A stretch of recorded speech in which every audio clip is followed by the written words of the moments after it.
এই সুমি, এত সকালে বাস স্ট্যান্ডে কোথায় যাবি? কোথাও যাচ্ছি না কাকি? অঙ্কুল দিয়ে খালাতে বোন আসছে, ও আকেলি এসেছি। এত সকালে বেড়াতে আসছে? বেড়াতে না কাকি, ডাক্তার দেখাতে। এলো রাস্তা যেতে দেখাবা। হ্যাঁ যাবো তো, বোন আসুক। এই টোটোলাগুলো না 5 মিনিট দাঁড়াতে চায় না। তুমি লতিফের ছিলে না? তুমি আবার কবে টোটো কিনলে? আমার টোটো না, মুখ বলে টোটো। আমার শরীর খারাপ তো, তাই আমি লেখছি। চলেন দাদা, ওই মোড়ে চলেন, ওখান থেকে তুলে নেব।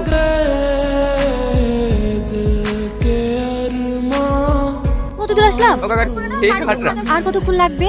3 ঘন্টা তো লাগবে। 3 ঘন্টা? হ্যাঁ, আমার তো 12 ঘন্টা হলেও কোনো ব্যাপার নাই। বাস কার হয়ে গেলে তো আরো ভালো। 3-4 দিন লাগবে কলকাতা যেতে। তোমাকে তো দেখতে পাবো। যাবেন কোথায়? কি হলো? ও পিছন থেকে গামছা হয়ে গেছে, তাদের সেট লাগা। সব টাকা দিয়ে বাড়াই। আমার দিকে আমি তাকাচ্ছ কেন? আমি তো আমার মনের কথা বলেছি। সত্যি সত্যি খারাপ হয়ে গেলে আমি কি করবো? 11টার সময় অডিশন। আমি যদি ঠিক টাইমে পৌঁছাতে না পারি না, তোমাকে গড়ের ভিতরে শেষ করতে হবে। এখনো 4 ঘন্টার সময় আছে। এই বাসে না হয় অন্য বাসে যাও। 11টার সময় পৌঁছালে তো হলো। তোমরা তো টেনশন করো না। কথা হলো? এই একটু তাড়াতাড়ি আসো, 11টা করে বেজে গেল। এটা স্টার বাংলার অফিস তো? হ্যাঁ, কার সঙ্গে দেখা করবেন? আমরা অডিশন দিতে লেগে এসেছি। সে তো শুরু হয়ে গেছে। কুইন প্লাস হচ্ছে। এখান থেকে কত দূর? প্রায় ঘন্টাখানেক লেগে যাবে। আমার মনে হয় না ঢুকতে দেবে। জানকে রিকোয়েস্ট করে দেখুন।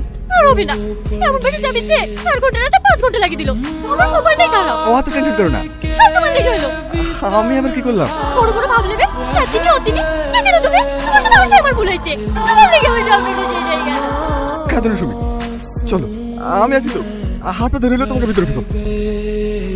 না না, আর হবে না। স্যার অনেক দূর থেকে এসেছি। আমি আপনার পাইপ স্যার। আরে কি করছো? সিকিউরিটি টাকা পয়সা লাগলে বলুন স্যার। আমি দিতে রাজি আছি।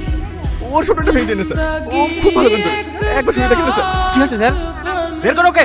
স্যার অনেক দূর থেকে এসেছি স্যার। চলো, তুমি পৌঁছো না। হবে না বলছে তো। চলো। আপনি একটু বুঝে দেখেন না।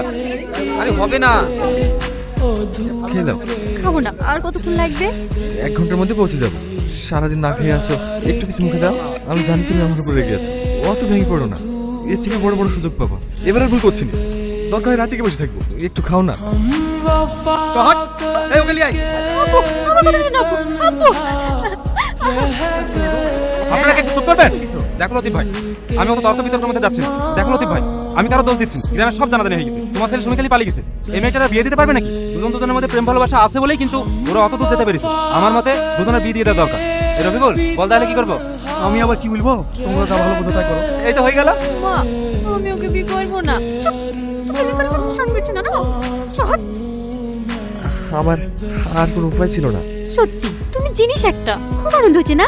তোমার স্বপ্ন পূরণ হয়ে গেছে না? কার স্বপ্ন ভাঙলো না ভাঙলো তাতে তোমার কি যায় আসে? কিন্তু বিশ্বাস করো, আমি যদি এখন সব থেকে বেশি কাউকে ঘৃণা করে থাকি, সেটা তুমি।